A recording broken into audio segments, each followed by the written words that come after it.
Hi, and welcome everyone to Ethereal Encounters Unveiled. Today we are broadcasting live on the United Public Radio Network and the UFO Paranormal Radio Network, 105.3 on the Gulf Coast and 107.7 FM in beautiful New Orleans. Hello, everyone. Always so excited to be here with you today. Hello to everyone in the chat. Always a joy to see each and every one of you. So today, I'm kind of excited about this topic. Love UFO stuff, as we all do.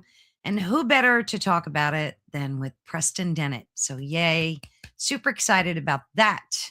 We've had him, of course, on the show several times, and always an honor. So as you just heard, welcome to Ethereal Encounters Unveiled. If you're on YouTube, which I'm sure you are, please be sure and subscribe to my channel.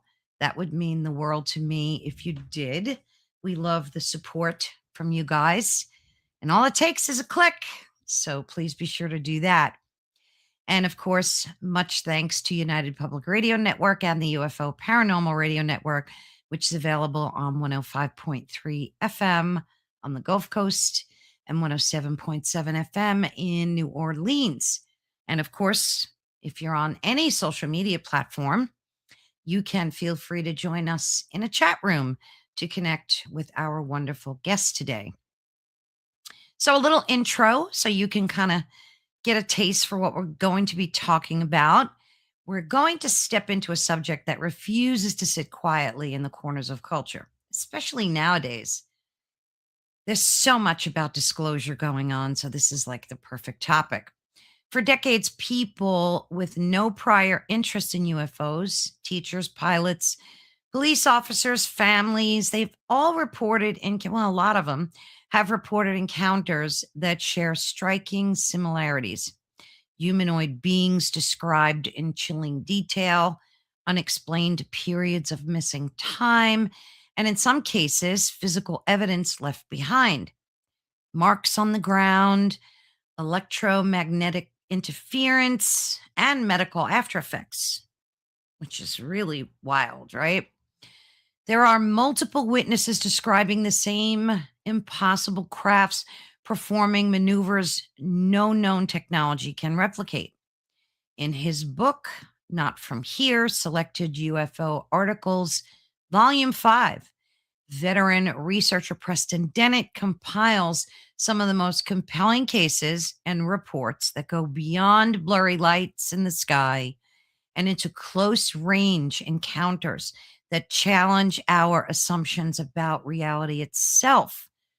This isn't just a conversation about belief. It's a conversation about patterns, testimony, data that refuses to disappear. Whether these event points to advanced technology, unknown natural phenomena, or something far stranger, the witnesses involved insist on one thing. Whatever they've encountered was not from here. So let's dig in and examine this book and a lot of the evidence with Preston Dennett. Hi, Carol Ann. Always nice to see you. Pleasure's mine. Thank you so much. So excited to talk to you. Hello, Heidi, my dear star sister, and Patsy. Hey, good to see you guys.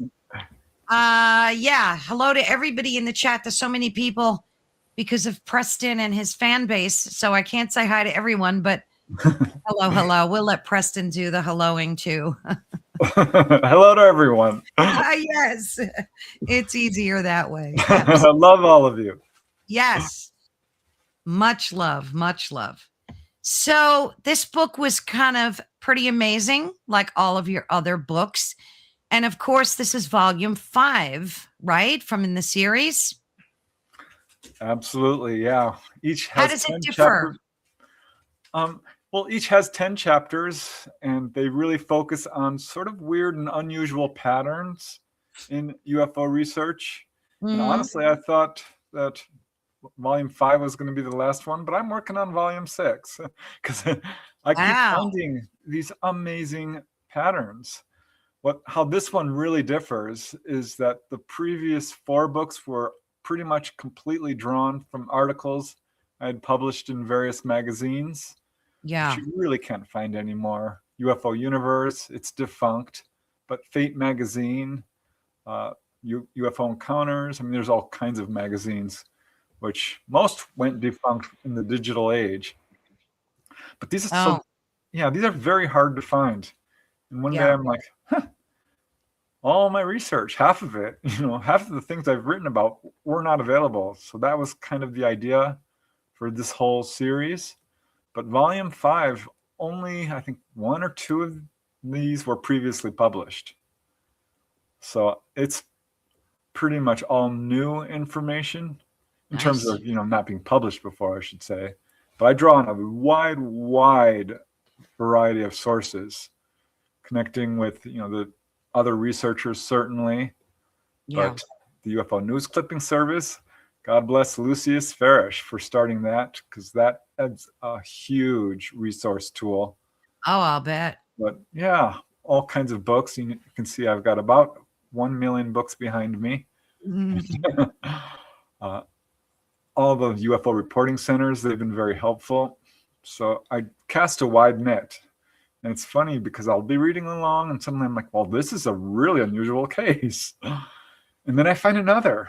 And then when I find a third, that's when my alarm bells goes off and I'm like, let's dive deep on this. So I've really covered a lot of very unusual topics in this whole series.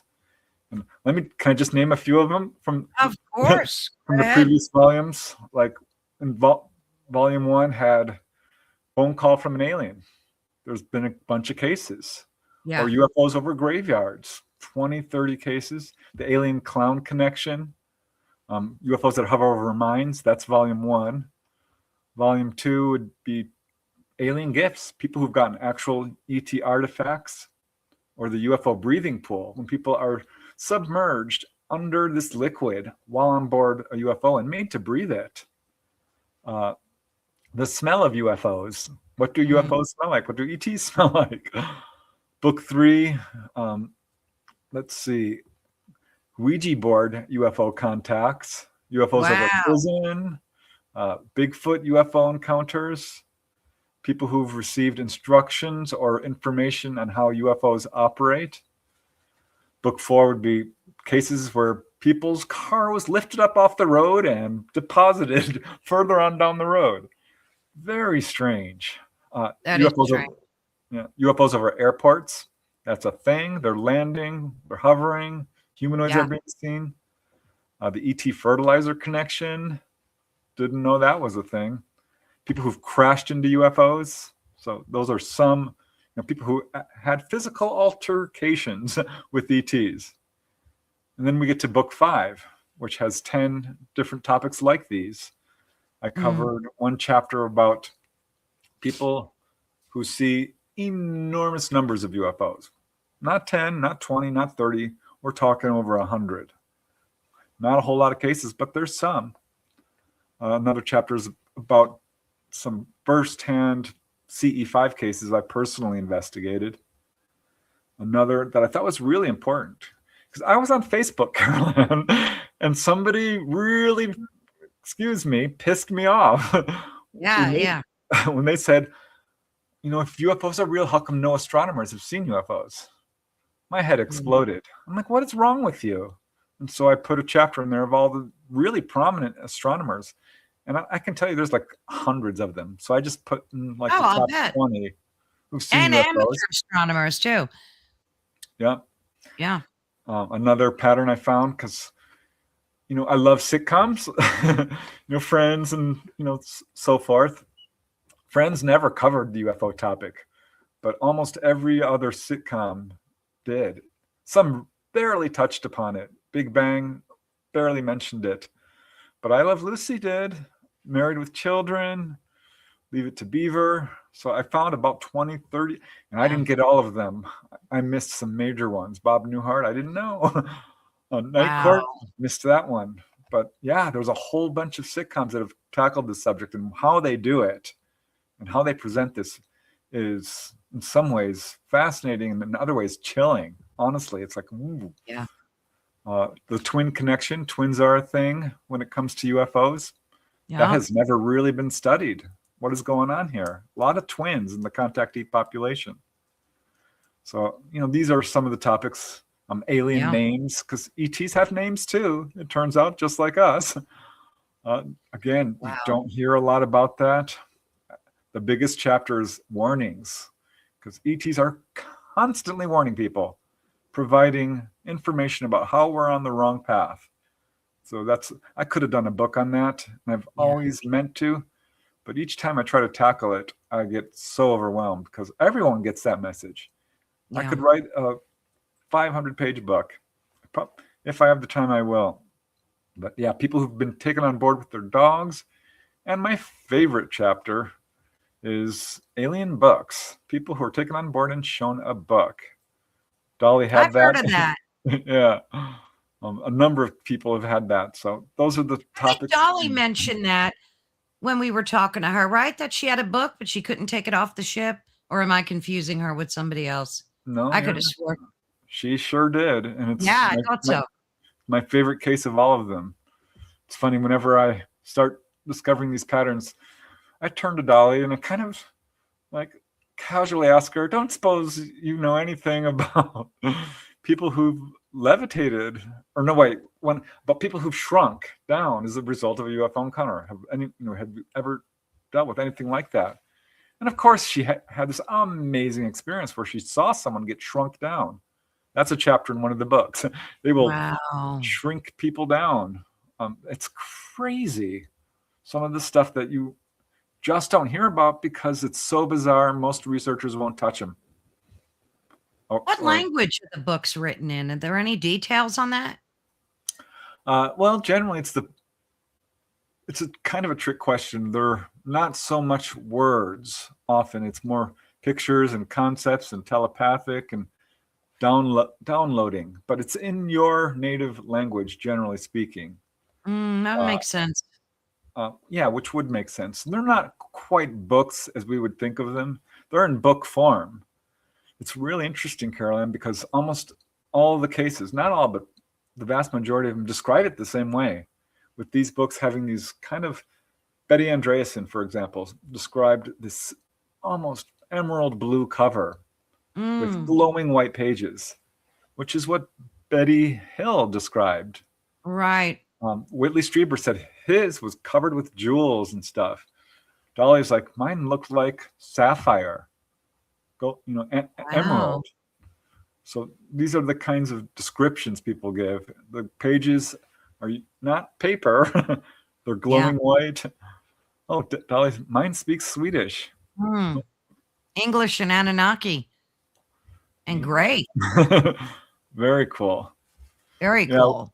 It was interesting because, I was talking about this in depth with Dolly because we included a whole section of this on the book Symmetry. And she's like, well, these books, we all have one. And this is essentially linked to the Akashic Library. Yeah. I've been doing a lot of having a lot of discussions with a lot of my guests that are well versed in the Akashic records. And yeah, there's definitely a correlation. We had a question here. I didn't want to pass it by because it kind of makes sense right now. Predator's asking, love the name, by the way. Hi, Preston. After so long on this topic, what do you think is UFO phenomenon? Well, I think there's a lot of conflating going on because what we're dealing with is a lot of different things. And there's this whole movement in the field to conflate various phenomena, such as near-death experiences and Bigfoot and ghosts, angels, demons, little people, into one thing, an intelligence which wears different masks. Right. I do not subscribe to that theory. I think it's highly speculative and frankly inaccurate. I think we are dealing with people. I think that's the best way of putting it. And I can tell you that researchers who really focus on cases of direct contact or onboard experiences really have come to that conclusion, most of them. Yeah. This other intelligence theory is sort of the second most popular, but I'm very wary of it. Barbara Lamb, Yvonne Smith, certainly the big three, Bud Hopkins, David Jacobs, and John Mack, all felt we were dealing with, people, ETs, people like us from other planets. Yeah. And I can tell you the vast majority of contactees also feel that way. And I've interviewed a lot of them. Not all. There's one guy who insists, no, I think it's a jinn type spirit. I do think those things exist. I Yeah. really do. And I think in some cases they might even, to some extent, mimic an ET, but no. Demons, I've done a lot of research into demonic spirits. It's not that. That's completely different. It's a near-death experience is exactly what it appears to be. The near-death literature is very extensive. And ETs rarely, it's statistically insignificant, pop up. Same with Bigfoot. Yeah, some do intersect. Bigfoot cases and UFO cases. But statistically insignificant. It's 1%, if that. So, and that's kind of what I like to explore, actually, some of these intersections. Yeah, we do that for sure. And I agree with Poetic here, who says, Preston, I feel that ETs are only one of hundreds of different universal races. And I think that's true, too. I think there are so many different races. Why not, right? Look how vast the universe is. Yeah, different types of entities, I would say. Absolutely. I think in terms of people populated throughout the universe, we're dealing with a whole population that's very much sharing the same ancestry. So when you talk about grays and mantids and tall whites and such, we're all family. But then you have Bigfoot, that's a little different. Still has DNA, though. I'm very curious about the reports of little people in all different cultures stretching back thousands of years, because these are not quite the ETs. I mean, they are and they aren't, but they have the ability to travel interdimensionally. They're not really flying craft around, but they wear clothes. Now, I don't know where these little elf factories are that they're sewing up their clothes and building their little houses, but they're absolutely reported wearing belts and hats and so forth. I think about that stuff too. Like, where do they get their clothes from? Like a lot of these races of people. Well, I guess they have people making them just like we do, right? Yeah, I'm guessing, and I don't know here because I'm not an elf expert by any means, but you kind of have to be if you're researching this topic. If you don't tackle the topic of little people, elves, kobolds, dwarves, fairies, I think I believe they're real. 100%. Yeah. I did a whole YouTube episode about it, and I was shocked to get a bunch of people responding with modern day accounts. I always thought, oh no, this is the 1800s. No, it's still happening. They are. I've heard of people that I've spoken to that set up little fairy gardens for them and put out food and offerings, and they come and take them. I believe that. Yeah, there's I think an elf museum in Iceland or something. They take it very seriously in Europe because they've had a lot of encounters. It's so fascinating. I think they're probably living in a dimension above ours slightly, but can absolutely appear to people, and physically they can manipulate the environment. I don't know what I would call those, crypto-terrestrials, interdimensional beings. So there's a lot we're dealing with. Certainly spirits, ghosts, nature spirits even, all kinds of stuff that I'm guessing we don't even know about because we don't have the ability to perceive it, or they haven't come around. But yeah, I think in terms of the UFO phenomenon, when there's a craft in the sky and it's got windows and it's leaving landing traces and it's appearing on radar and it's causing magnetic anomalies and it's pulling people on board and healing them. Those are people. Those are people very much like us. Yeah.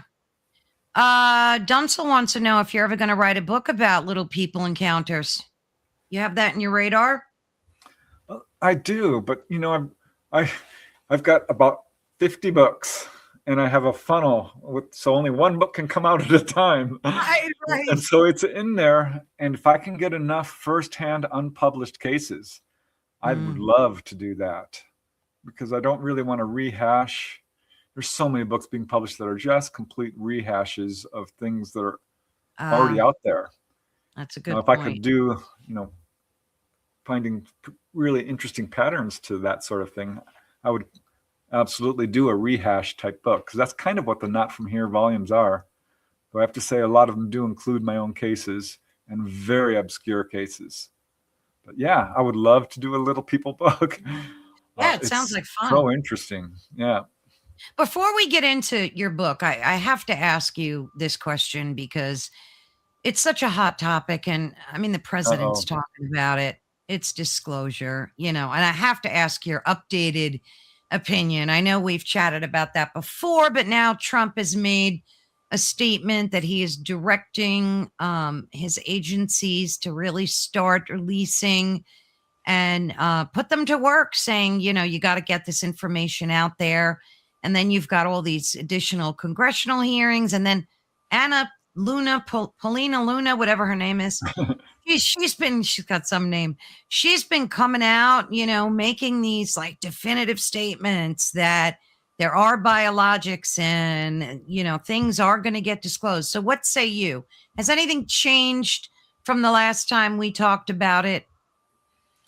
I mean, that was unprecedented, what Trump did. No president has ever done that. So that's encouraging in a way. But I have to tell you, it was a simple statement.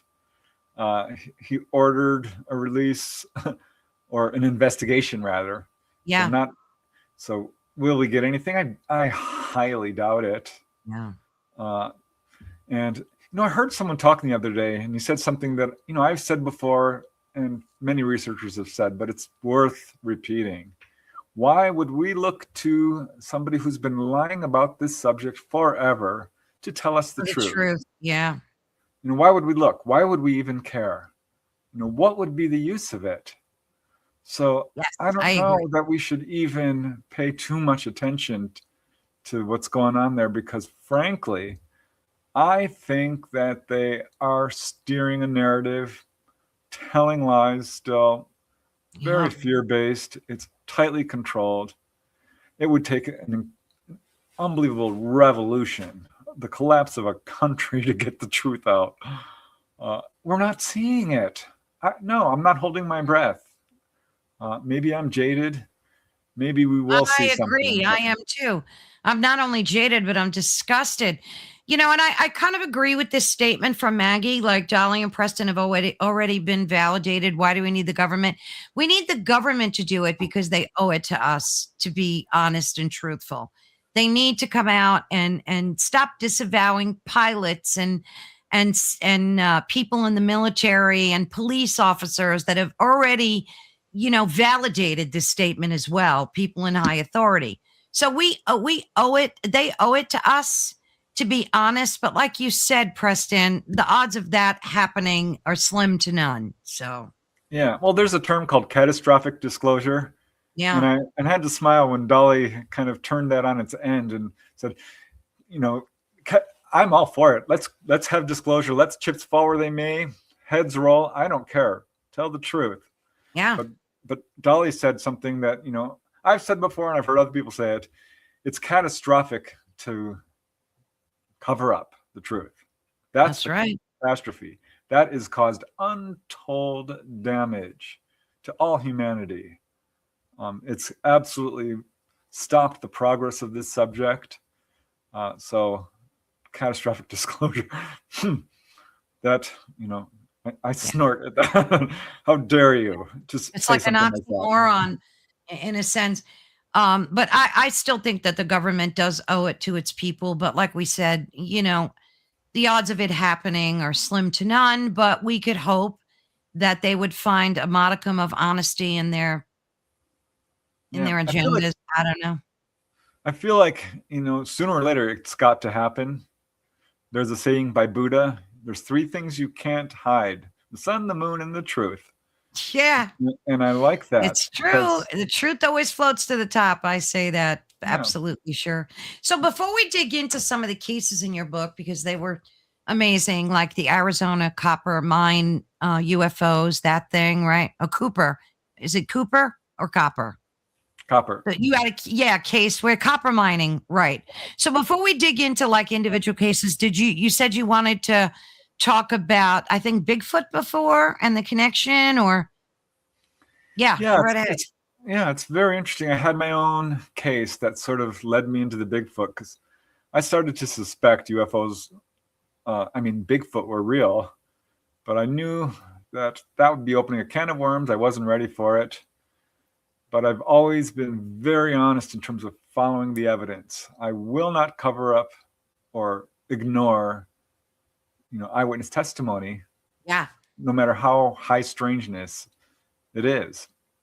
And I finally got my Bigfoot UFO case when a gentleman by the name of Robert Murphy, a radiologist, a good witness, described having a UFO land in his backyard, and the next day a Bigfoot showed up.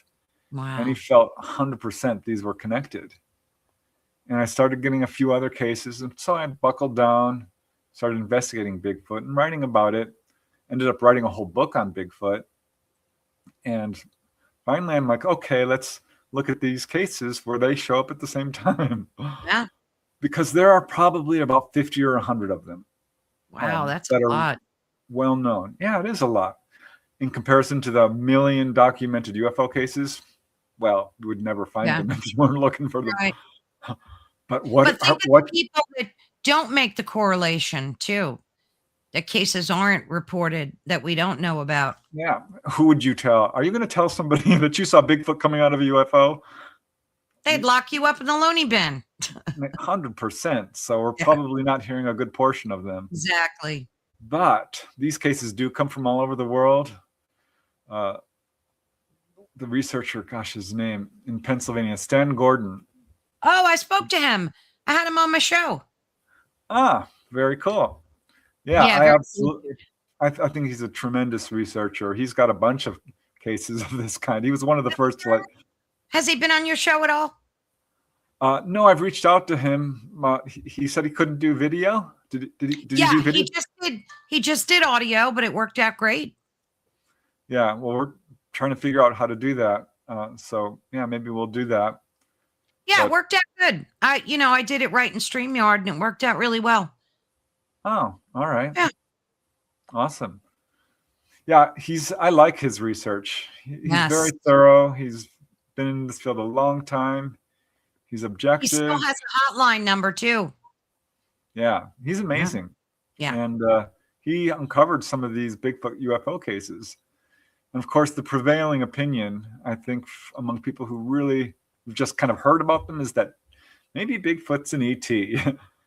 And I kind of jumped on that bandwagon. But looking at these cases, because there are some where people will see a UFO and it takes off, and then a Bigfoot comes running out of the forest. Yeah.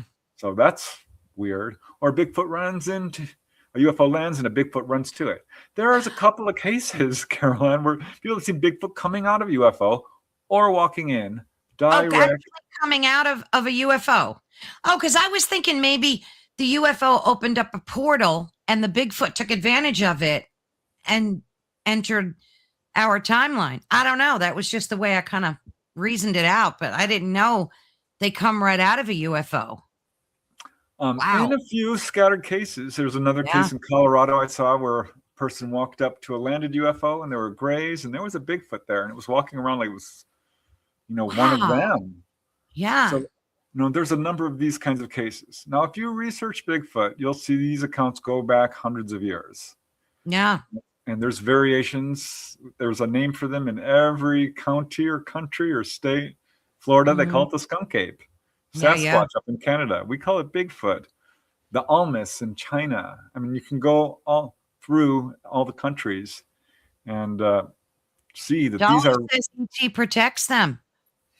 Yeah, I think they're a native life form on this planet who are sentient and very psychically advanced, because people have reports of them disappearing.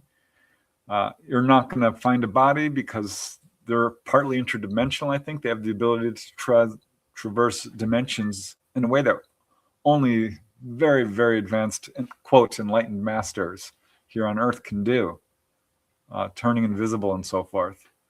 But I think they're flesh and blood creatures. We know this because they do make footprints. They leave there's all kinds of hair samples, blood samples, samples of their waist.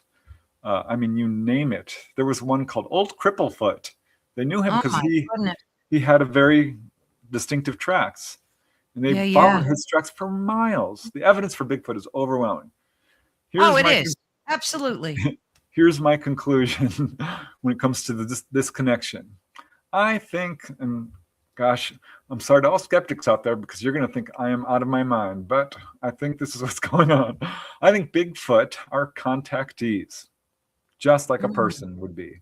So when you see Bigfoot and UFO phenomena intersecting, it's because Bigfoot is contacting UFOs. ETs are contacting Bigfoot. And yeah, like Dolly says, there's some reporting on that they're the protectors, that they're very much have been on this planet for a very long time. That would kind of make sense, Preston. I don't think that's crazy at all. I think that makes a lot of sense. And it absolutely fits in with the fact that ETs show an interest in all life forms on this planet. Yeah. And, if they're sentient, it would absolutely make a whole lot of sense. And I think they are sentient. It's so interesting, Caroline, because I researched Bigfoot. It's shocking. Some of these cases are not necessarily Bigfoot, but more like wild men, Cro-Magnon, Neanderthal. Our planet is not as well explored as you might think. Oh, yeah. Yeah. There are places where apparently these guys live out in the Brazilian rainforest or the Amazon forest or what have you.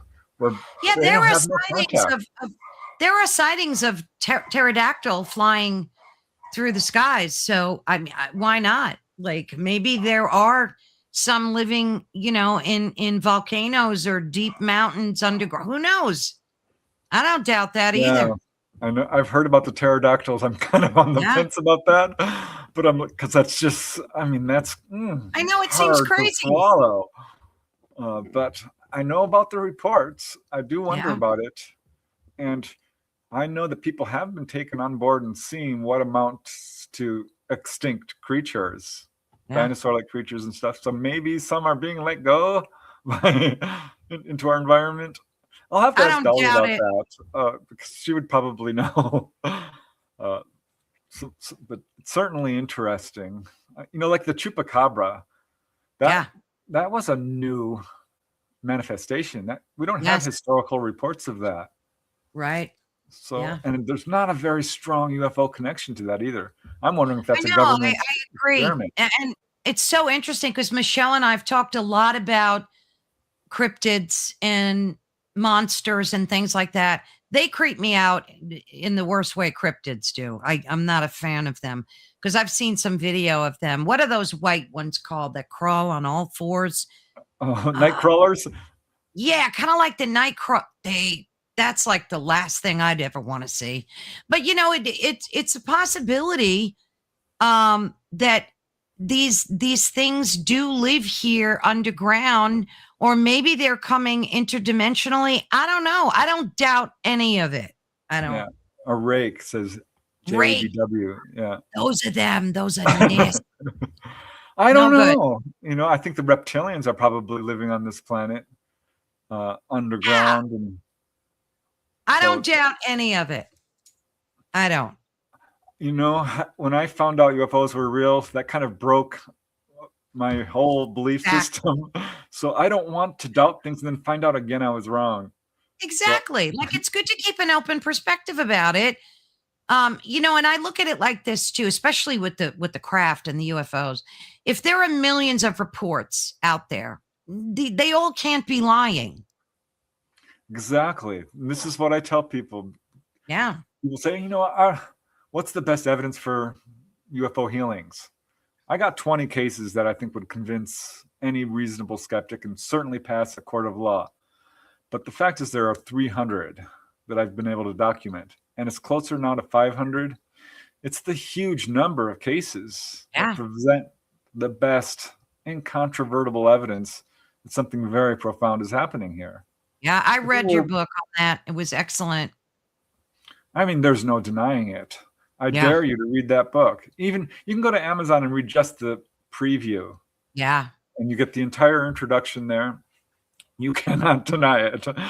Because it's not just me saying this, it's pretty much every major researcher out there across the Yeah. planet. So good luck trying to say that ETs aren't healing people, and that's not one of their major missions. Because it is, and it's demonstrably true.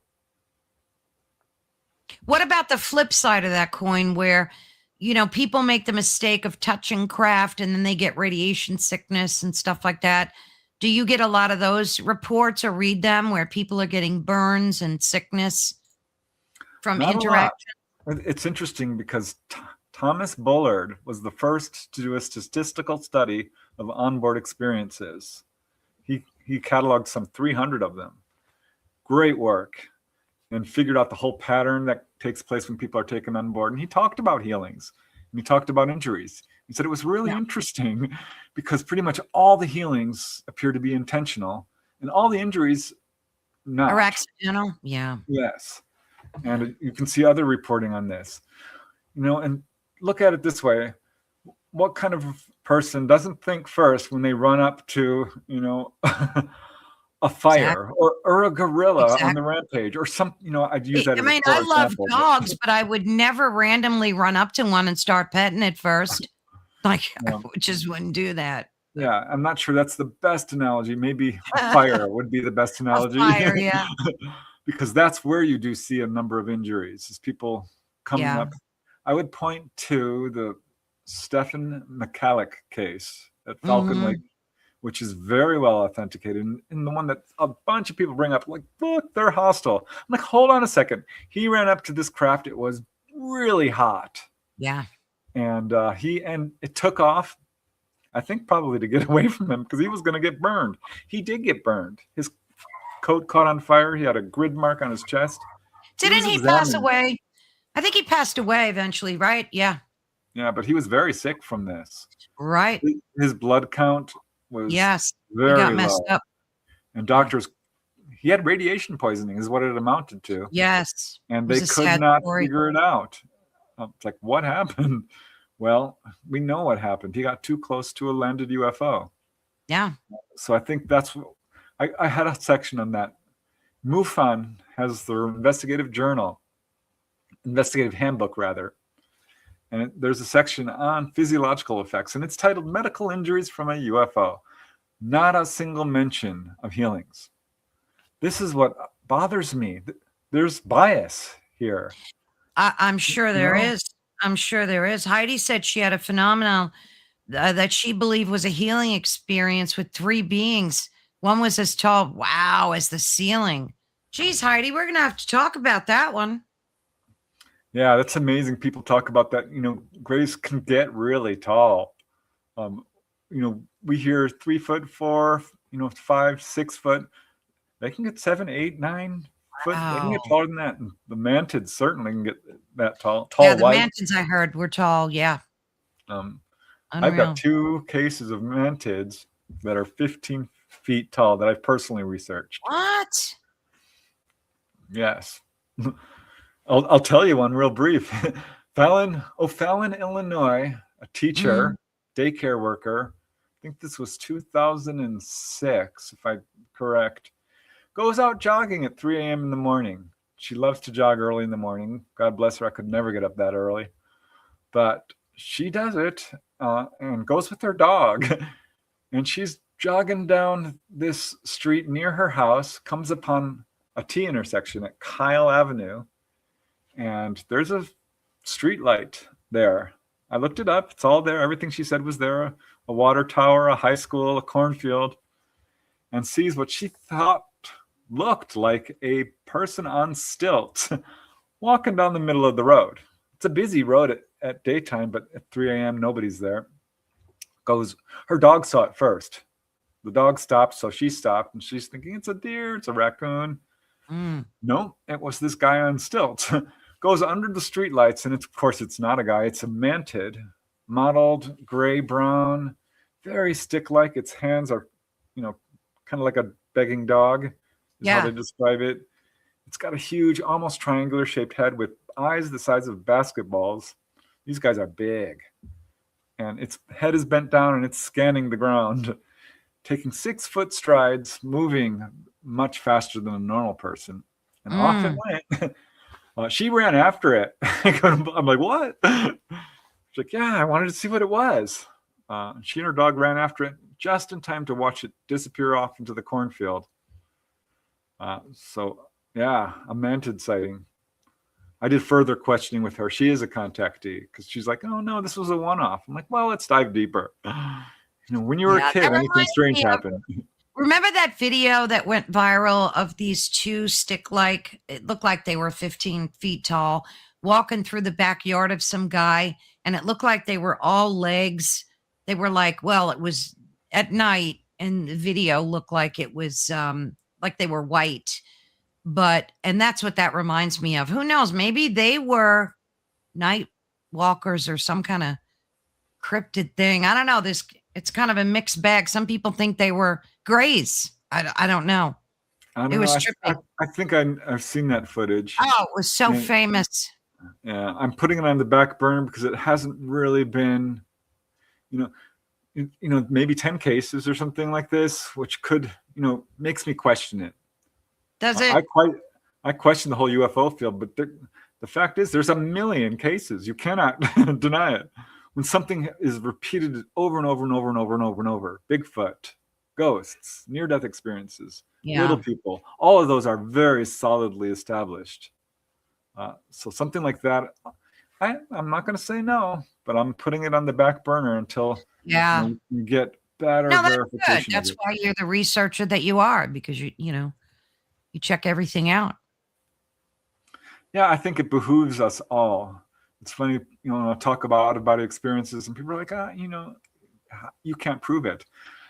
I'm not trying to prove this to you. It's up to you to do your research. I'm presenting the evidence as we know it. And I really hope that people take the initiative to really do their due diligence to check this stuff out. Absolutely. You can read a million books. You could read 100 books on milk. You'll never know what milk tastes like until you actually drink the milk. That's right. You know what I mean? A simple analogy, but honestly, out-of-body experiences, that's something you can do. You can see ghosts if you want. There's a lot of really well-known haunted places. So yeah, do your own research, I guess, is what I'm saying. Yeah. I mean, it's a good thing to do. You can't just believe everything on face value either. It's always good to, and don't use just AI either, because that already, lies to us and tells us what we want to hear rather than the truth lots of times. So. Yeah, it's quite sad, isn't it? It is. Very sad. People, put too much face value into it. It's always best to, get the books out, like go to the library, do some good research, right? Yeah, I was going on some of the popular UFO Facebook groups. There's some good ones out there. I like Humanoids with Albert Rosales. MUFON Global page has some good stuff on it. Yeah. There's some good UFO Facebook groups. Most are not good, Carolyn. I was doing a statistical study on it. Over 90% was absolute AI fake. In my humble opinion. But when you see a 8-second piece of footage, because you can get cheap AI to do an 8-second video or 30 seconds, you can kind of tell if you are at all discerning. It's getting better and better. Absolutely. Let me share this with you. These are the Fresco night crawlers. These are the guys that I was talking about. Fresno, right. Fresno. You saw these, right? Is yeah. I couldn't know the name of those things. What the girl? I'm with Ozzy here. Idea. Like, what the heck? Exactly. It's like somebody on stilts. It does. It does. But they caught the same thing in Yosemite years later, and there's 2 of them in this one. I mean, there's multiple videos of these things. Look at these things. Yeah, I don't know, Carol Ann. I've never gotten a know, it's first-hand trippy. report. It's trippy stuff. I mean, are they ET? No, Are they No, cryptids? it is I not that. don't think so. No. No, they're Uh, cryptids. I mean, that video was out before AI, so that's a legit video. you can still fake stuff, you know. I guess, but there's so many videos of them things, them night crawlery things. I don't know. I thought for a minute they were ET because again, you know, different races, different types. Well, you have to I don't know. eat, you know. How Yeah. you have to have, you know, some way to manipulate objects. I mean, it doesn't. I don't know. Yeah. I hesitate to endorse those. I'm not going to. I'll just say it. I'm not endorsing that because I don't know about that. Yeah. But you It's seem too much hesitant for to me to say, swallow. yeah. Yeah. You know, that's just me. As a researcher, I do fall on the skeptical side of a lot of things. Yeah. Weirdly, finding out UFOs were real made me more skeptical because I'd been lied to for so Yeah. long. Oh, I'll bet. And people lie. That's a good point. They do. It's unfortunate, but we have to be very careful. And again, there's some videos, but not like we see with the UFO videos. There's Yeah. photographic evidence for UFOs is mountainous. Yeah. And Well, it's the same with crop circles too. Like I am a total believer in crop circles.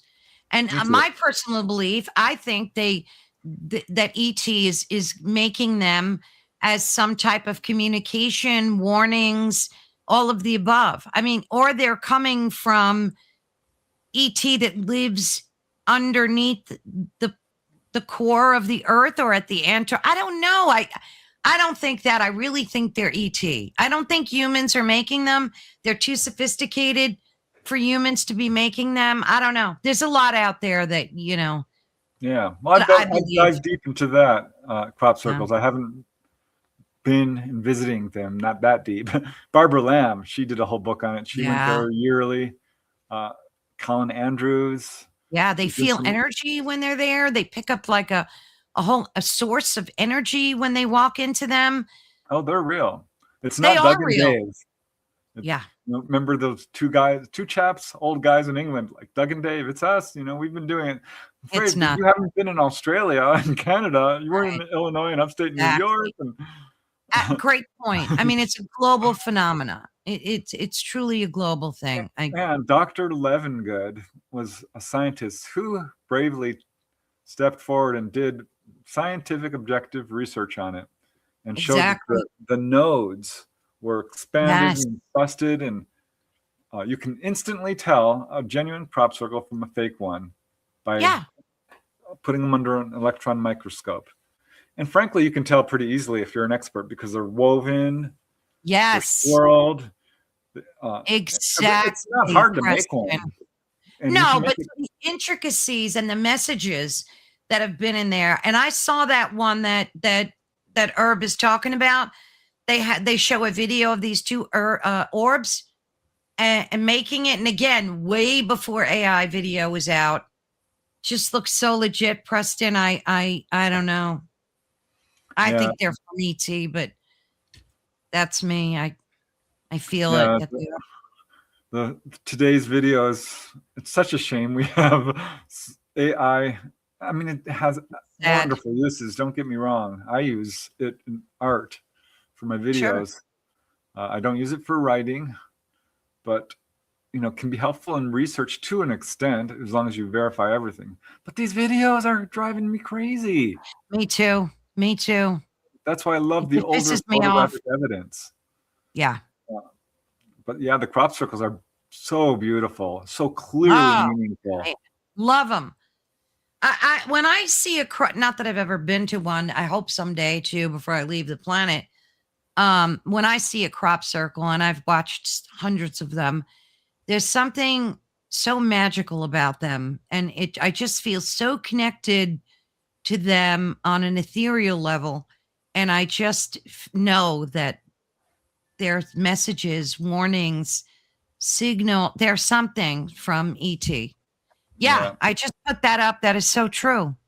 The good thing is when you watch an AI video now, you can tell it's AI. But in a year from now, Preston, you're going to see them where you're not going to be able to distinguish. Yeah, they did an experiment with just the human face. Which one do you think is AI and which one do you think is not? People could not tell. With hands, it's a little bit different. Sometimes they still come out 6 fingers or whatever. They've gotten much better at that too now, because I've been making a point to look at the hands, and I think they kind of nailed that now. They got the hands right. They probably knew that, AI was tripping up doing that, but you're right. Yeah, with all these deep fakes of people who, are talking, and they did one of Michio Kaku, pretty famous scientist. Saw that. And I'm like, oh no, because they actually did have a little disclaimer on top, like AI generated. But if you missed it, some of them aren't coming with disclaimers, and people like famous people in the news and the media, they're trademarking their face, and you might want to think about doing that, because they're again using people's likenesses to make money and make videos, and now people have resorted to trademarking their face. Yeah, well, it's against the law to do that. Remember Scarlett Johansson? They asked her if she would be the voice of, Siri or one of them. She said, "No, I'm not doing that." Well, they put it out and did a look-alike voice. She sued. I don't know if she won. I hope so. Win? I don't know. I didn't follow. Yeah. But man, oh man, AI is absolutely lied about me personally, because people contacted me and said, "Well, AI said this about you, and like you wrote this." I'm like, I've never heard of this article. I did not write that. Can you correct that? Is there a complaint form or place you can go, Preston, to fix those errors? If you see a AI video on Facebook that is putting out invalid information, you can complain and it will be taken down. Oh, that's good. Or it might be. I know people have done that successfully. So good. That's good to hear. Yeah. So out of that book, you've got so many cases in there. The 7 Windows humanoid encounter, the massive boomerang UFO seen by an entire town. Let's talk about that one. That one kind of tripped me out a little bit. What is that one all about? Are you talking about the UFO fleets? You bring up this large scale sighting that there's this gigantic boomerang shaped craft that was seen by people in Arizona. I forget where. I think you're talking about the Phoenix Lights. Yeah. No, is it? No, I don't think it was Phoenix. It was something with Morenci. I don't know the name of the town. Oh, okay, Morenci. Morenci, that's it. All right. That's it. Because I know I read it. Got a million cases running through my head. Now I know what you're talking about. Yeah, I covered that in one of the Not From Here volumes about UFOs that hover over our minds. Now, Arizona, you might not know it, is the leading copper producer in the United States. Wow. So they've got an enormous number of copper mines. And UFOs absolutely are drawn to mines for whatever reason. That's so interesting. There was a case in Karnes City, Texas, where they hovered over a uranium mine that hadn't been fully dug up. By the time they got to the uranium, it was spent. Apparently, ET did not want us to have that uranium. So they took the uranium out of the mine? It was deactivated. Wow. The miners were crying when this UFO showed up. But the Morenci case is so interesting because this was an area where UFOs had been seen repeatedly over this copper smelting plant. And on one day, or I think it was daytime actually, this very unusual looking craft comes right up over the smelters. And it drops these little, what they thought were probes, little, orbs down into the chimney. Uh-huh. And the whole group of miners are seeing this. People in Morenci, it's a mining town. There's a lot of UFO activity there. But this thing came so low over the copper smelting plant that all the people who were working there saw it. And stayed there for a pretty long time and moved off, and then off it went. And I was looking into this. I'm like, oh my gosh, let's do some digging on this. All these copper smelting plants, all these copper mines, open pit mines, every single one has been visited almost without exception. And people are seeing humanoids. There's one case involving what appears to be, you can see this on my YouTube channel. I did a UFOs over mines. One looks like a photograph of a humanoid. He didn't see it when he took the photograph because he was trying to photograph a UFO that was over there, and it's just a big bright light. But over there by the fence is this little tiny short humanoid. It's not super clear, but nobody should be standing there. Yeah. But over gold mines, over iron mines, diamond mines. Are they mining the stuff themselves? No, they're just observing, or they're studying, I think. Yeah, because I looked into that. There was one case I just covered in last week's YouTube video episode on my channel at a gypsum mine in Caledonia, Ontario, Canada, where the guy stepped out to relieve himself and saw two little UFOs, then realized one was right above the ground, right at the slag heap, the waste pile. Yeah. So what? And we see a number of cases of that where they're examining the waste, the slag, what we call a slag heap, because after you mine, we throw away some of this stuff. And I think they're looking to see, how we process or what we're taking or our technology levels. But definitely there's an interest there. There was one case at a gold mine in Northern California where the ETs left a pile of material on the road, which was clearly left by them and was studied in a laboratory setting. Jacques Vallée has this case. I love him. And they studied, and the guy said, well, your sand, because that's what they called it, is not sand. And it's got all these different materials, and they listed them all. Said it was very strange because these are all from different areas. These do not belong together. They were normal material, silica and various, I forget what they were. It's nothing that would, be a huge red flag. But it was a red flag because you can't find this stuff together. So I thought that was kind of put there as a calling card for the witnesses, because who are having really intense encounters at their private gold mine. The Chapins, that was their name, Chapin. You can look this up. It's a very cool case. Definitely, there's this interest in mines, and it's amazing to me how many cases there are of UFOs landing, people seeing humanoids. There was one case where they're hovering over one of these copper mines. And the gas station attendant can see it. It's hovering over the mine. A guy pulls up. He sees it. There's humanoids visible. Cars are driving by. They slow down. They look. They take off. Wow. People get all frightened when they see something that is out of their worldview. Oh, I'll I'd bet. stop. I'd run. I want to see it. Man. Absolutely. I wanted to ask you a question about misplacement. I was talking to Joe Montaldo, the owner of this network. And not the last conversation, the one before that. And he had told me a story about two sets of couples. They went to vacation together and they were taken upon a craft. Long story short. And when they were put back, they were accidentally put back in the wrong hotel rooms. And this is documented. So like couple A went to couple B's hotel room and vice versa.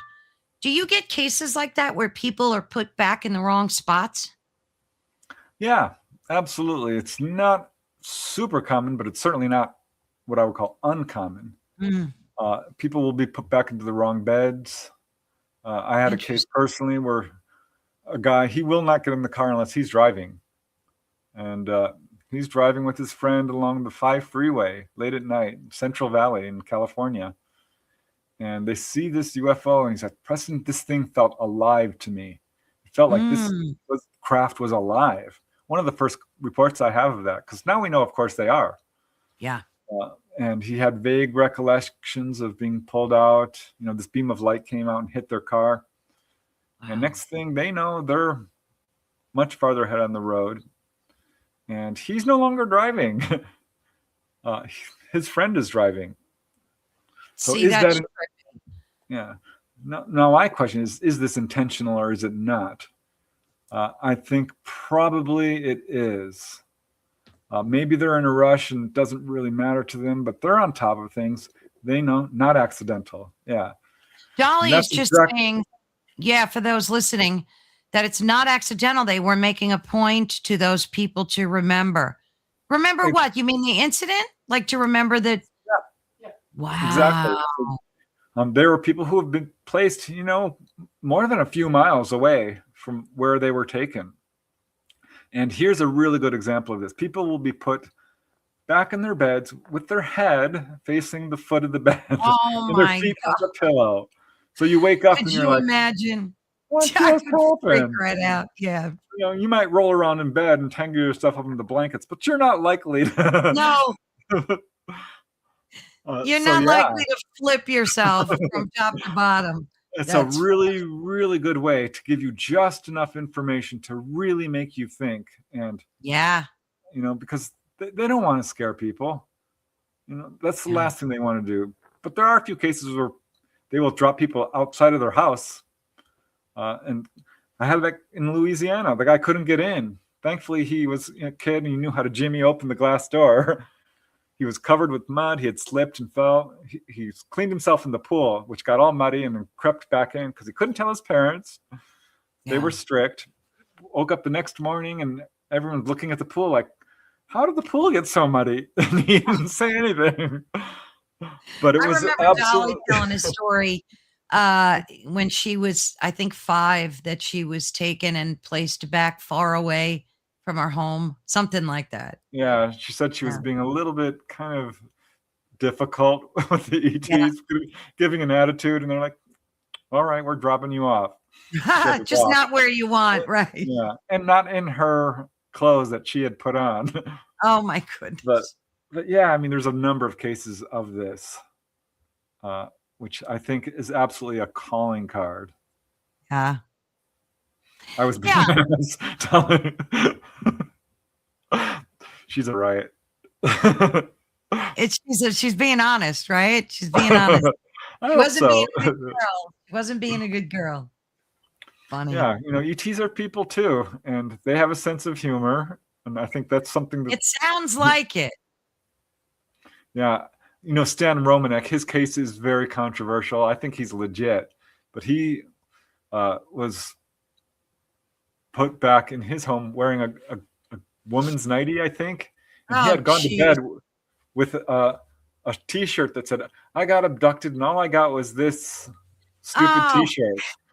So someone... Is that true? He says it's true, and I like his case. I talked to him personally. I talked to his wife, and you can call him a liar if you want, but you're calling his whole family liars, and you are calling about 30 or 40 people liars if you do. I think he was framed, honestly, because he got into some real trouble. Because his case has got an enormous amount of evidence. He was healed. He went to the doctor. He's got photographs. He's got landing trace evidence, implant evidence. His case was almost designed to be one of those out there that has legit proof to it. And I think that's why they went after him. This is my humble opinion. But his case is very controversial. He was apparently caught throwing a pencil and then saying, I didn't do it. Which is throwing a pencil? Yeah. At across who? the room while he was being filmed. They were filming, and while the camera wasn't trained on him, he threw a pencil across the room. This is alleged, right? Why would he do that? Fake evidence. But I think he had a reason for that. I heard recently that that was also misreported on him in a framing way. But he ended up getting into trouble with the law, and probably not really worth getting into. But I honestly think he was framed because this happened to a number of researchers. You get too close, you step on toes, they will basically tarnish your reputation in a way that you can't, it's a permanent tarnishing of your. Yeah, you got these men in black, right, that are out there doing nefarious stuff. So I don't doubt the government's involvement in making you look bad when they want you to look bad. Yeah. Speaking of which, one of the chapters I have of alien gifts, where the people are given an artifact. Constance Clear is a Midwestern researcher who passed away sadly, but wrote a book called Reaching for Reality, I think it was, and had this case involving a gentleman, pseudonym Andrew, if I remember correctly, from Texas, who didn't really like his encounters, although he was healed of kidney stones. They removed a mole or a wart or something, but it was hard for him, and I understand that. But he had an on-board encounter, and the ET, her name was Melda, something like that. I actually have it in the Not From Here, Volume 5, her case, because she gave her name. And she said, we really want to thank you for working with us. And he's like, I'm mad as hell about it. And I'm like, why? Why would you be mad? And he's like, you ruined my life. It's been very scary for me and blah, blah, blah. She's like, well, we didn't intend to do that. That wasn't our goal. We have a gift for you. And it was this piece of metal sitting on, and they said, you will find this at some point. And this is our gift to you. And he woke up sometime after this experience, it wasn't immediately, and found it on his bed table or on a shelf in his bedroom. And it was just this little piece of galena, iron. Apparently, that's what it looked like, right? So he called up Constance Clear, didn't say anything, says, I'd like to see you. I have something to talk about with you. Scooped that up in some of his contact notes because he wrote down his experience, right? And she's like, I want to see you immediately. She's like, fine, come on over. He's driving over to her office when he gets run off the road by these guys, human looking, black suits. I'm assuming these are government agents, and pulled him over and threatened him and took his notes, took the bar of metal. And he's like, I'm going to sue you. You can't do this. I'm an American. I have rights. Yeah. And I'm going to, call the police about you. And they're like, go ahead. Go ahead. You tell whoever you want. Don't talk about your experiences anymore, or, you will regret it.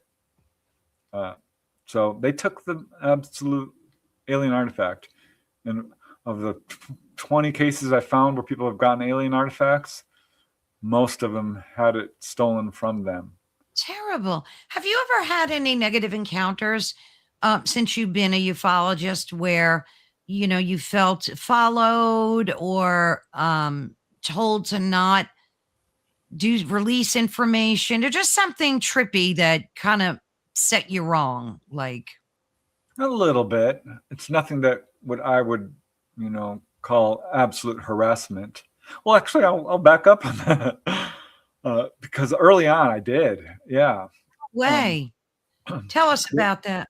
There was 3 or 4, maybe even 5 things that happened. One was really odd. I was, I lived in a condo in Canoga Park, and I would walk to the restaurant, which was like 2 doors down, Mission Burrito. And I was doing that, and this car comes screeching to a stop in the middle of the road and takes my picture. And my first instinct is to turn around. I'm like, who's he taking a picture of? There's nothing to take a picture. I'm the only one there. I thought that was odd. Yeah. And that kind of gave me a creepy feeling. And there's another time I was at a convention, and there's this guy walking by, and he's got a suit. He's slick. His hair is slicked back. He's got the glasses. Yeah. He's putting on a show. If he's not FBI, he sure looks like it.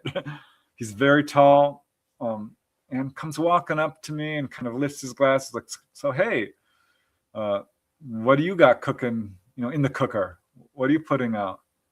And I look at him, and I'm getting a vibe from him because, yeah, I can get a vibe. I got a little bit of ability. Of course. And he came off as CIA. He just did.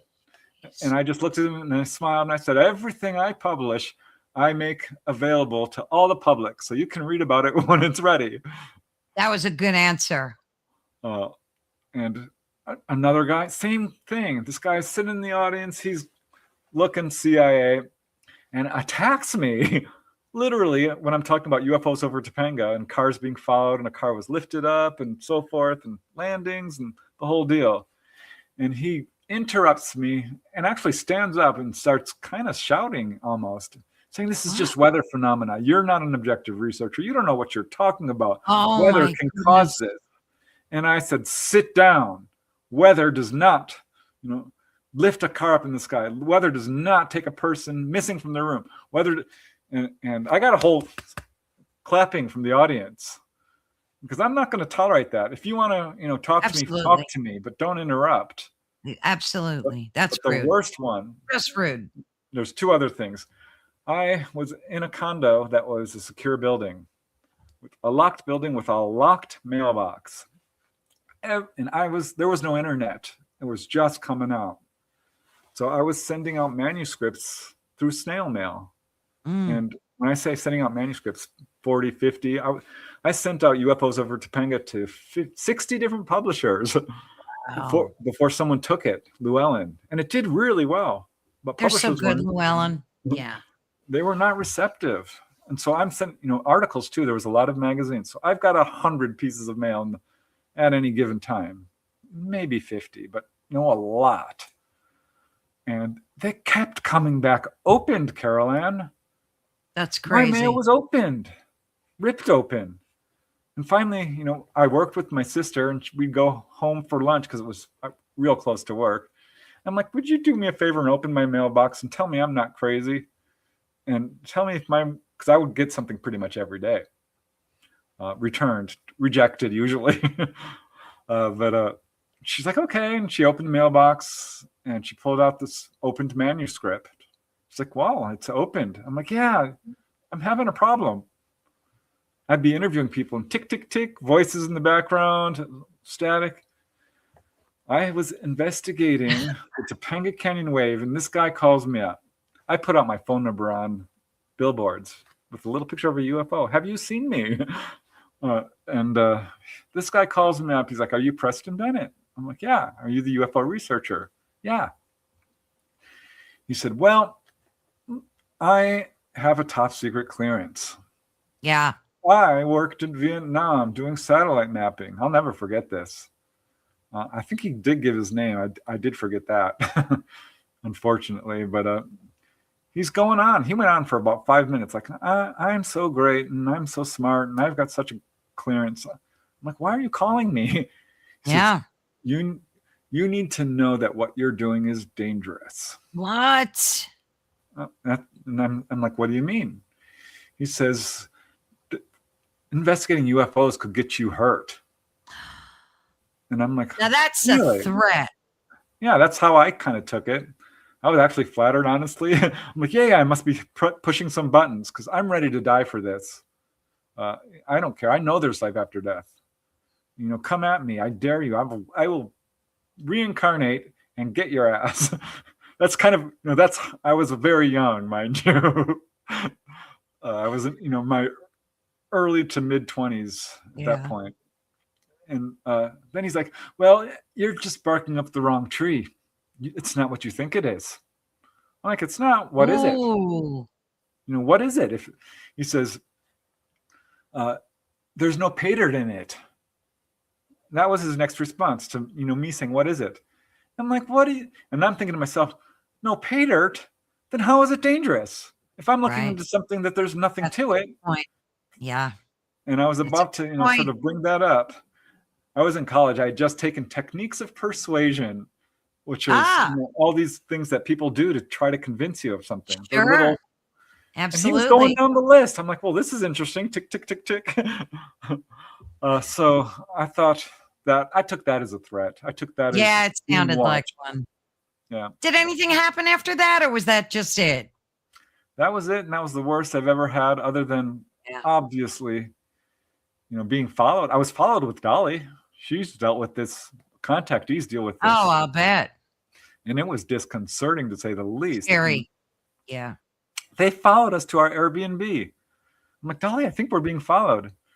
We had gone to the UFO con in, Arizona, or in Laughlin, Nevada. Yeah. And we had an Airbnb in Arizona, which is right across the border at this little town. And we go off the freeway, and I'm like, well, gosh, that car is following us. Take a turn, car's still following us. I'm like, Dolly, this car is following us, I think. Thankfully, there were 5 more turns, right? Because it's a little side street. Followed us right up to our driveway. I pulled into the driveway. They blocked the driveway as we're walking in. Oh my goodness. I'm like, oh my God. And Dolly's like, I deal with this every day. You've seen the pictures I've sent you. Yeah. They climbed on the roof of our house. I've had contactees who've had their... What? Yes. They climbed on the house, and we're going to do something nefarious, but thankfully her contact, Talata, said, step back, I'm taking action here. Oh, she EMP'd their car. So, yeah. Wow. These government folks, they're stooges. They're ruthless. And, God bless them. They're on the wrong side of history here. But what a miserable job. I'd much rather be doing what I'm doing, talking to people, getting the firsthand stories, seeing stuff, than spying on somebody. It's like, what kind of a worm are you? What is wrong with you? Get some morals. I agree. Plus, there's so many people investigating and in this, the ufologists, and they're trying to get the truth out. So you can't stop everybody you can't threaten everybody either. Like, I don't know how they think they could get away with doing that, but. Well, they do. They've got an unlimited budget. Yeah, I guess. And they have a plan. They have an agenda. And they've got an army of people if they want. And people have died over this.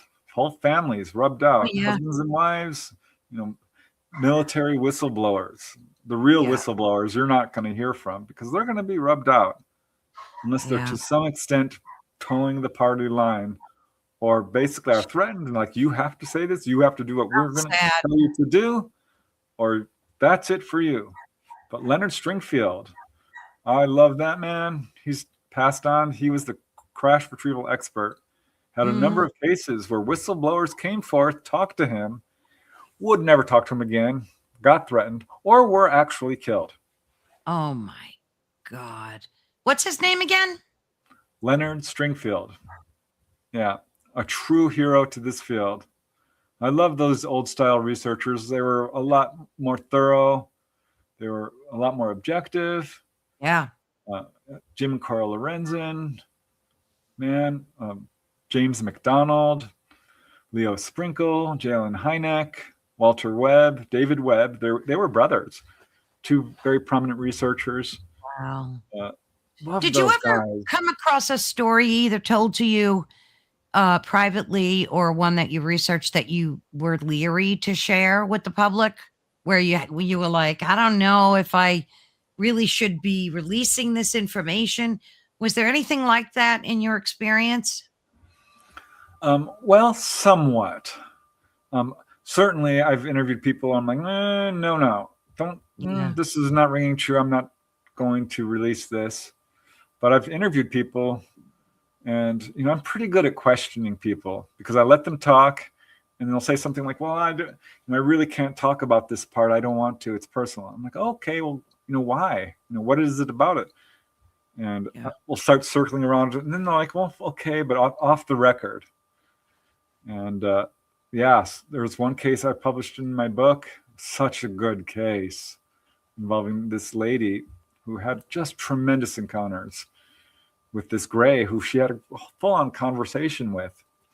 Had some stuff happen to her that she does not want made public. And I wish I could, because it's, Told you about it? Oh, yeah. Oh, so you know what it was, and 100%. wow, and you can't divulge it. I cannot. And I cannot even say even remotely what it is. But it's deep. It's like, wow. Something that happened to her that I can't talk about. She requested I do not talk about it. She would not let me use her name anyway. And she was very it for gracious. legit reasons, or was it personal? Like, was it for safety reasons, or she just didn't want that information It out was a there? little bit of both. A little bit of both, yeah. Yeah, but I've talked to some whistleblowers who will tell me stuff, and like, you can't talk about this part. You know, Dolly Safran, she has NDAs. I can't ask her about certain things. She cannot tell me. NDAs with who? Previous employers. You'll have to talk to her about it. Oh, I never heard her talk about that. Yeah, well, she's. She says there's a reason why. Yeah, you need to do some deep dives with Dolly on your show. Come on, Dolly, give us the goods. Because she's, every time I hear her on a show, I'm like, oh my gosh, I'm putting together Symmetry 2. And we're going to be talking about crop circles, by the way, because she's got some info. Oh, awesome. And love it. Really cool stuff. Hi, Duchess. Hey, Big Poochie. Hi. Say hi to people. Say hello. That dog's head is the size of my dog. Beautiful. She's beautiful. I don't know. We're going to have to get Dolly to spill the beans on some of this stuff. She'll talk to the edge of it, but yeah. I'm teasing. And I absolutely have such compassion for people. Earl Grey, his mom apparently was in the whole military industrial complex, cataloging stuff in some underground military base.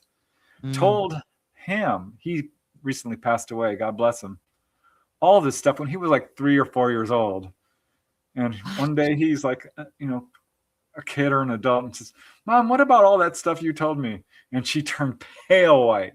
She's like, you remember that? Never talk about that.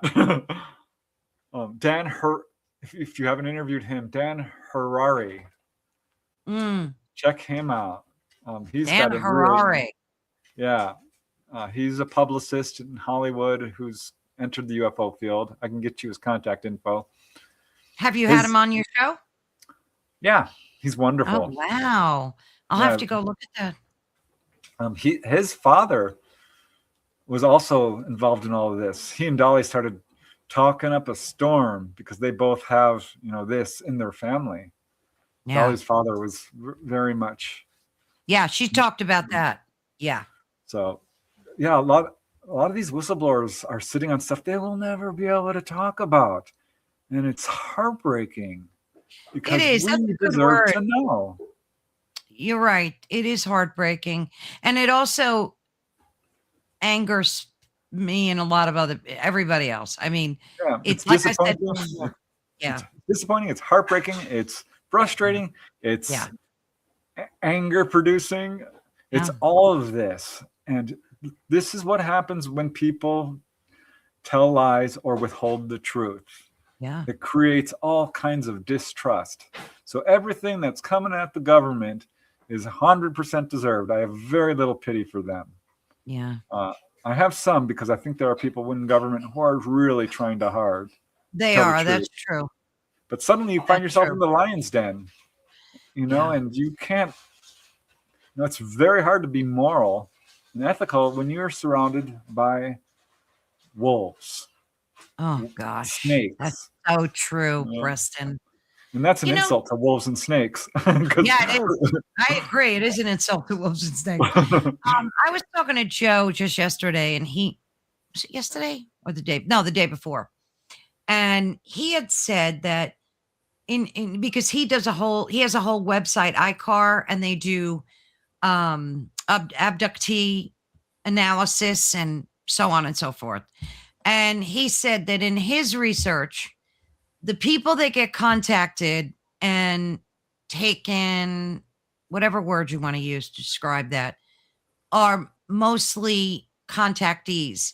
So in other words, because I had asked him, I said, why is it that a lot of us go outside and we please reveal yourself, we try everything, and nothing works? And he said, the only people that UFO will reveal themselves to are former contactees. Is that true in your research? No, I don't know love why you- he said I it, love you, but Joe. yeah, But no one's ever going to agree on all things. But I can tell right. you that ETs are doing a very vigorous, carefully orchestrated publicity campaign to announce themselves to all humanity. Yeah. Really, there are a number of very widely viewed sightings. Oh, in fact, this latest book, volume 6 of or volume 5, is it? I'm losing track. It's volume 5, Mm-hmm.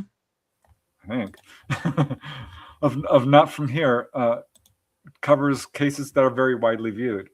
Mm-hmm. And there was one in Farmington, New Mexico, on St. Patrick's Day in, 1950. Now, Farmington is a small town of some 3,000 people proper, but 6,000 outskirts.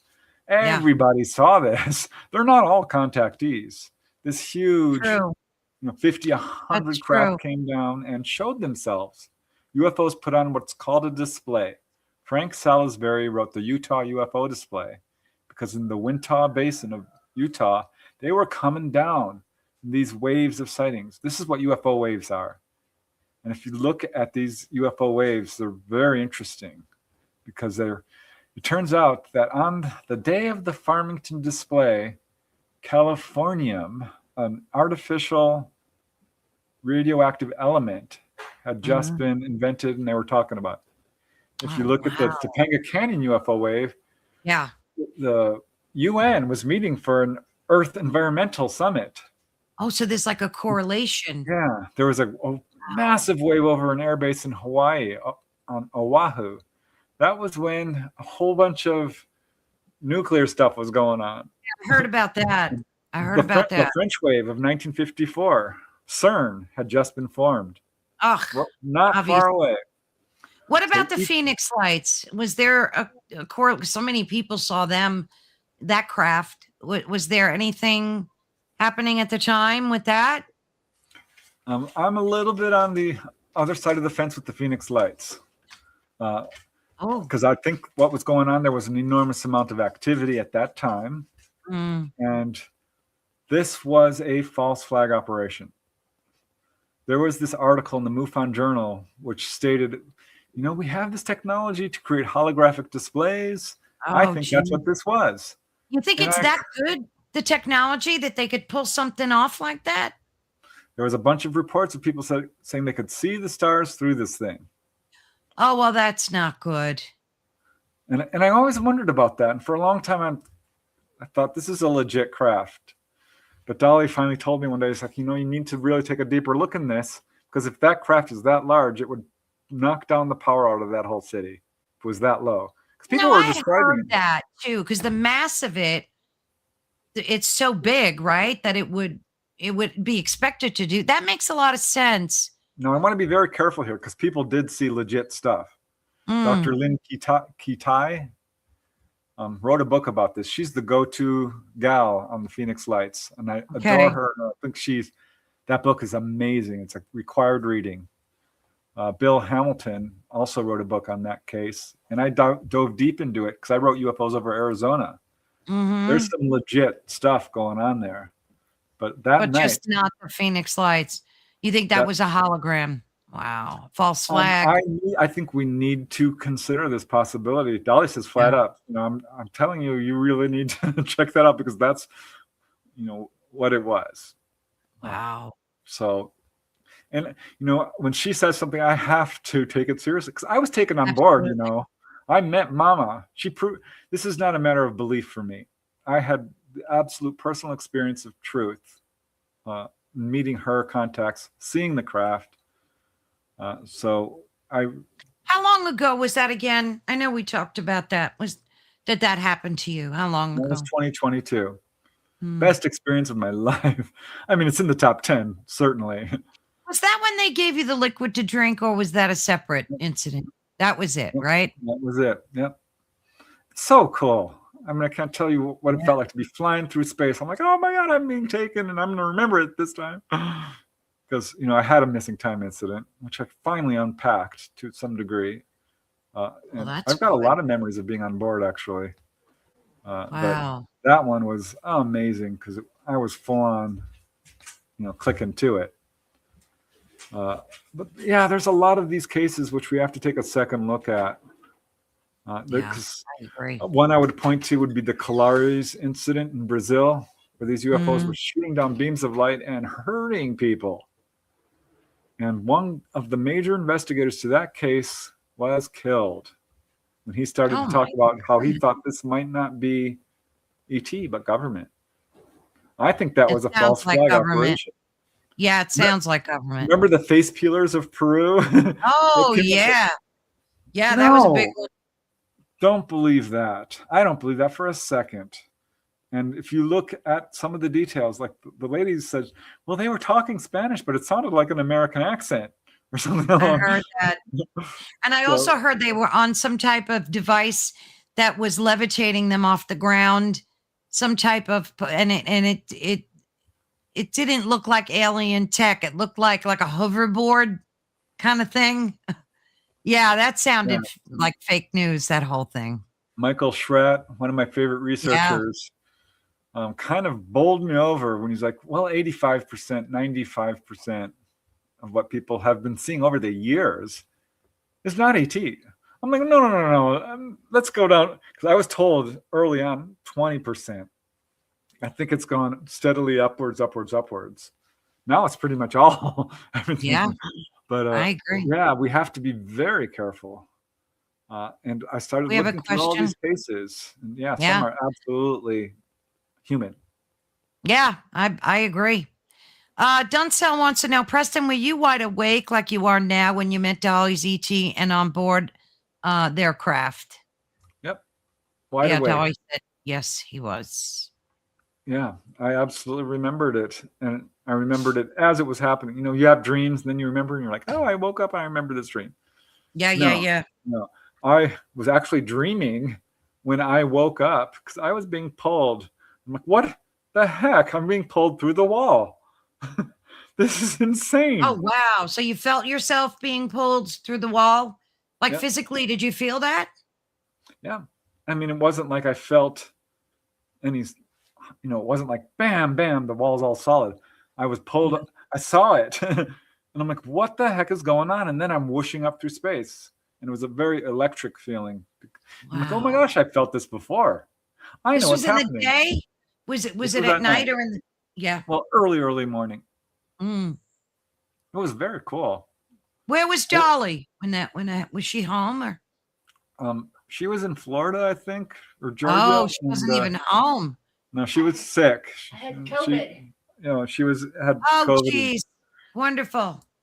But she was on board when I've been on board, only I didn't remember it. Wow. So So you were there together even. that's what she says. Yep. How infuriating is that? I'm Yeah, mad. that's kind of trippy. Yeah, definitely. So you're working on Symmetry 2. What else you got cooking there, Preston? I am working on a book about supernatural because I want to touch on that you did again. say that. Yeah. That's That's awesome. going to be a I good can't wait- one. You know, Can't wait for that. I'm working on a sequel to my own out-of-body experiences because I wrote one book from the beginning, 1986 thereabouts, to 2001. Well, it's 2026. I have 25 years of OBEs that are much better than the early ones. Wow. I've gotten good at it. It's amazing. It's so much fun. I really, really want to dive deeper into that because it's so much a part of being human. Absolutely agree. Absolutely agree. It's fun. The UFO subject is very cool, but this is us. This is something we can do. Anyone can do this. It is like walking into a video game, but it's real. It's a whole new world that anyone can do with almost I don't want to say a minimum of effort, but truly, it's just a matter of what I would call applied knowledge. Now, Preston, you have the best directions for that, instructions, I should say. And we've done at least 2 shows where we've talked about how to do that, in-depth shows. So I recommend anybody go check them out. Because email me they've too. helped me. They've helped me greatly be able to do more and more of that myself. Oh, thank you. His name is Oliver, or Ollie for short. My little pooch. Very cute. Now you're going to be teaching classes. You guys are going to be teaching classes if you haven't started already, right? Yeah, we've done a couple. We did one with you, or 2. Yeah. Aside from that, I thought you and Dolly were going to start. But yeah, we are. And I just want to shout out real quick. Email me, prestonufo@gmail.com, and I'll send you the OBE guide. It's my first name and the word UFO. It's 2 pages. It's very concise, almost too concise, because you really need to do the steps. That's the only thing that's stopping people from going OBE, is they're not doing the work.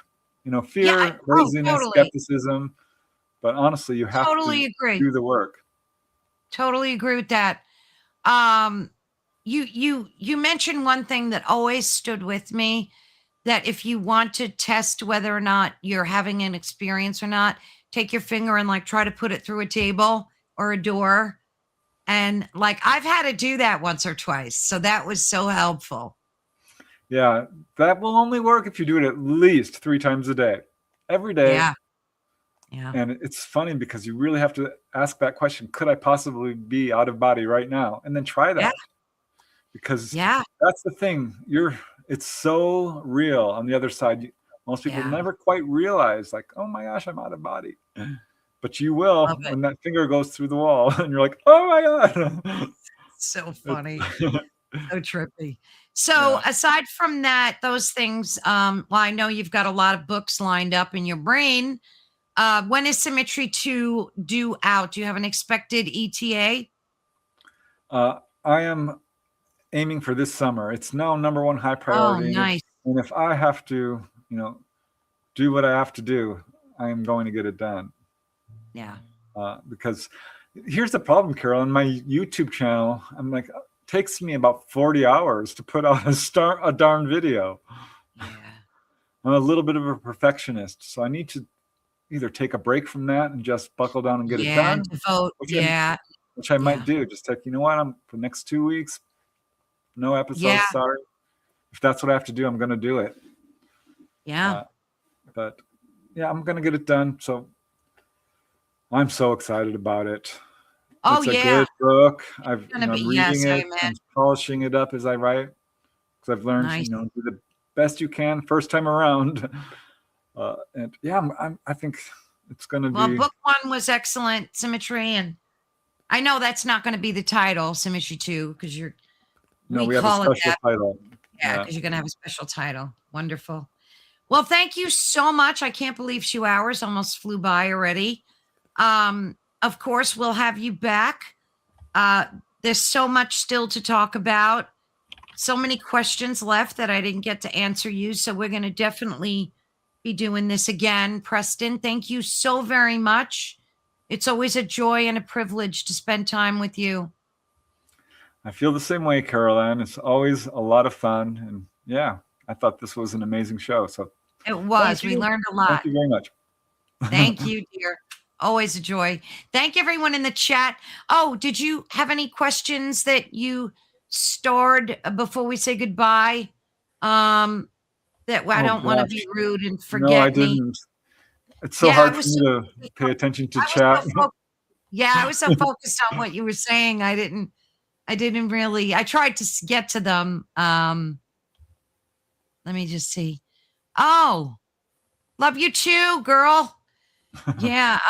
Dolly, of course. Oh, of course. Not lovely comments. Thank you, Poetic Poems. You made my day. Sweetheart. Koo Thunder. Oh, hi, sweetie. Rewatch it. Definitely rewatch. It was very, very informative. One of my favorites with you, Preston. Thank you. My pleasure. Aside aside from the astral, the OBE stuff. Love them. Those are like, and I really love the one we did on remote viewing.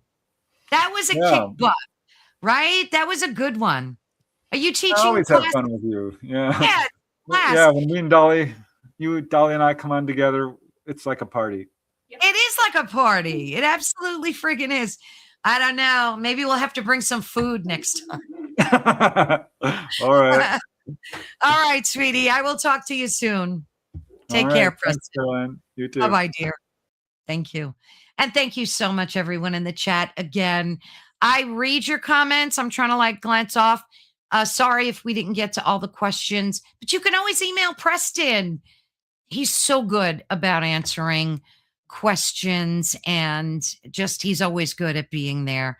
Thank you guys so much. You guys rock. And of course, we will see you next week. We have 3 shows a week and love it. Love every minute of it. And thank you so much to Preston and Dolly, because she definitely did help us answer some questions tonight. And again, if you have any questions, make sure you reach out to Preston. You can find him and his books at prestondennett.weebly.com. It's been running across the screen. Have a blessed and wonderful upcoming weekend to you all. Much love from the heart. Thank you, dear. Bye-bye.